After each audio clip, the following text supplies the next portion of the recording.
so you won't believe what I just spent my afternoon doing. So I was about to start recording and look at my card and I'm like, no SD card. And I'm like, what? Where did I put it? And then, so last night I was downloading footage from my SD card onto my Mac, and when I was finished, this is what I remember happening. I was on my bed, took the SD card out of the slot reader for the computer, and I laid it on my bed. Went to put everything else away, put my GoPro back in its case, put my computer up, and put all my cords away, and I don't remember putting the SD card back into the GoPro. I'm sure you can already tell what happened, but so I guess I went about my night, left down my bed.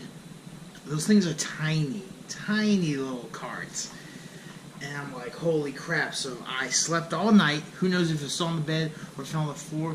But guess what I decided to do today? I decided to vacuum my bedroom. Really? So first thing I do before I want to check the vacuum is let's go check the bedroom. It's not on the bed, it's not on the floor. So I'm like, okay, it's going to be in the vacuum. Now luckily, I didn't dump out the vacuum yet in the trash can. So I go, and for anyone who knows me, I am super OCD. Now, not in the sense of I need to wash my hands after touching everything or everyone, not in that way, but in the way of I don't really care for dogs, and I live with 3 dogs. My fiance has 3 dogs. I'm not a dog person. I actually have a cat. So the thought of me going into the vacuum and fooling around with dog hair and dirt and grime and whatever else is in there freaked me out, and I was like, oh my god. Okay, so go pull everything out, and I really didn't even want to touch it, and I just wanted to gag. So I go outside on my back porch and I lay it all out there, and I'm just going through it, and sure enough, there it was. And I'm glad I really checked hard because it's so tiny, you could barely feel it. I had to comb through all the gunk, and needless to say, I washed my hands multiple times. I feel like I need to change my clothes. I just feel dirty. But I got it back, safe and sound, back in the GoPro. Don't have to worry. So that's how my day's going. But so I wanted to record today something a little different than what I've normally been filming, about the workouts and the challenge and just CrossFit and all that good stuff. I wanted to record. Today is a big day for me. A big day for me because, oh man, where to start? It's hard to talk about. Very few people know about this. And when I mean few, I mean just my mom, dad, sister, and fiance. But back in December, me and Caitlin went to, I went to go see a plastic surgeon. And the reason why I went to go see one is because one of my biggest insecurities that I've had this since for puberty when I was like in middle school, but definitely in high school, in college, and even to this day, I've had what's called Gynecomastia. And not too sure, maybe you might know what that is, maybe you don't know what it is. I didn't really know about it until the past couple of years. So what gynecomastia is, it's the breast tissue in a male that becomes enlarged due to higher estrogen levels in their body. There's not really a specific reason why it'll happen. It just, if you just happen to have more of, it can happen to anyone. Not one specific thing will, cause it to happen within you. And for the longest time, I thought it was just me. I didn't know there was a condition that I had that was causing it. I thought it was just because I was a bigger person. And if you remember from my first vlog, my original one, when I was starting my challenge, is I was always teased when I was younger. I was always a bigger kid. And it, like I said, it wasn't until end of high school, college, that I really started taking upon myself to work out and try to get that down. Which I have lost weight, but I'm still a bigger person, for my size. I mean, there is more muscle mass on me, but I'm still a big guy. So I always thought it was just because I was big and I just had a larger chest, and I was teased, made fun of, all the stuff you could probably think of. It happened to me, and what made it worse was it coming from my friends. Now they weren't trying to do it in a malicious way, but just joke about it. But they didn't know how that really affected me. And I would keep it in. I really wouldn't say anything. I was just really embarrassed about it, and I would just keep it to myself. I would just keep it bottled up. And they would, just all random things from the size. Say I'd have boobs. They would tease me about bra, just like all this stupid stuff. And to be quite honest, that is one of the reasons why I started to work out, was to try to make that go away. And it's not a good feeling, I never spoke to anyone about it. No, I didn't even talk to my family about it when it was happening, being teased. So if there's one part of my body I'm super insecure about, to this day, it'd be my chest. Now, I probably wouldn't say that to most people because that's how insecure I am about it. I just won't even bring it up, won't even talk about it. But I'll wear certain clothes to kind of hide it a little bit looser of a shirt, not really skin tight stuff. You really won't see me without a shirt on. If I do, it's just for a little while, or if I'm in the water and no one can really see me. Like, if you paid attention to me, or were around me on a constant basis, you would pick up on the small things. And when I mean small things, it's like if you were around me, I'd constantly grab at my shirt. You just pull on it, just like this. Just grab it a little bit, just so it wouldn't become form-fitting to where it just hung loose on me. Stuff like that. I always do, because of the insecurities I have about my chest. It affects the clothes I purchase, what I wear and what I don't wear. It's been a problem for a long time. And it wasn't until I really can't remember. What specific incidents caused me to research it on something I saw on TV or online. But I ended up finding out what gynecomastia was, and it seems I was fitting all the criteria, all of the symptoms of it. And then it all started to make sense, because I was working out and I was losing weight, but my chest really wasn't changing. I don't have a typical male chest. Like, it kind of, it's a little more perky. There's excess fat up here. Um, it just wasn't going away. It wasn't shrinking down. It didn't look like what you may think of a typical male chest to look like. And I was just like, man, like, what am I not doing? And then when I found out about gynecomastia, I finally opened up to my fiance about it, and she finally got me to just, suck it up and just go see someone about it. I've never talked to anyone about it, or what I can do to fix it. So she was like, just go see a surgeon. What's going to hurt to go talk to someone?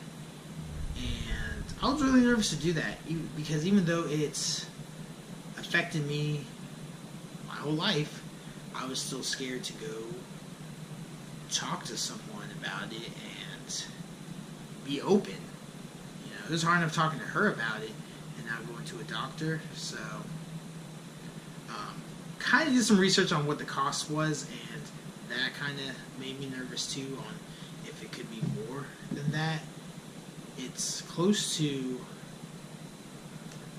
a $10,000 procedure, depending on the doctor. Maybe some a little less. I think that might be on the high end for it. So it was back in December, early December, that we did our research. I did my research and found this one doctor's office, actually not too far from where I stay, in the Atlanta area. And his name is Dr. Mark Crispin, and loved the reviews, loved his other patients, saw the results, and so I was like, let's go ahead and give him a chance. So I go see him, and when I tell you, when I got there and I started talking to him, I just felt so much more comfortable. Like, it wasn't at all what I thought it was going to be. I just felt at ease. He was real easy to talk to, and as soon as I showed him my chest, he was like, "Yep, that's exactly what it is." But he sees it all the time, and apparently there's a ton of males that have this problem, a ton. I don't personally know of anyone else, but apparently it's a very common problem. He was like, yeah, we can do this, do that, we can fix it, it could go away. And I just felt so much better about it. So he broke it down, gave me the cost, what it would be for it, and so it was something I had to think about, because it wasn't going to be cheap, So I spent the next, that was right before Christmas, so I wasn't going to do anything right then there, make a decision. But at least now I had my information, and I wanted to go ahead and see what I'm going to do for this year. And one of the reasons why I wanted to do it sooner than later was because, remember, I'm getting married at the end of the year, and I think I would feel so much better in my suit, in front of everyone. I'll feel more confident in my body if I had it done. And there may be a lot of you out there that completely disagree with what I'm saying, or how I'm feeling about it, that you shouldn't have to do this to make yourself feel better. And you're right, but for me, it's been such a big problem, like a dark cloud over me for all this time, that it's something I should do. And that's one thing Caitlin helped me out, was like, you should do it for you. If this is something you want, I support you. Should go ahead and do it. So I started thinking about it, after the holidays, when I would do it. And I was thinking, before the summertime, April, May-ish, around then. So then I'll be fine for summer vacation, and then plenty of time before the wedding in November. He said the procedure is actually not a very long procedure, maybe a couple hours. Hey guys, sorry about that. I actually lost the last bit of footage from this video, which is why it cut off, and now I'm doing a voiceover. So to continue where I was last at, Dr. Crispin said it'd be about a 2-hour procedure. Now, depending on once he gets in there, could be a little longer, could be a little shorter, but he was expecting it was going to be around 2 hours. So this involved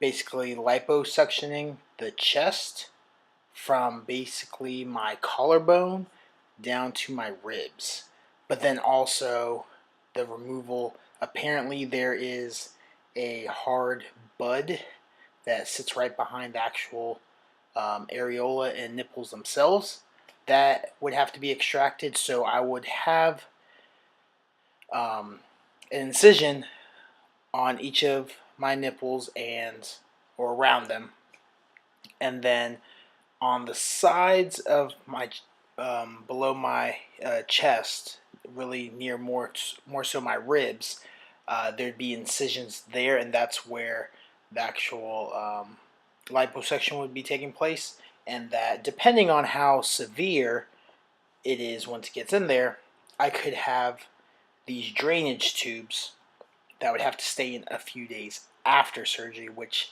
that freaked me out. I've never had surgery before my whole life, actually, knock on wood. I've never injured myself, never had to go under the knife for whatever reason.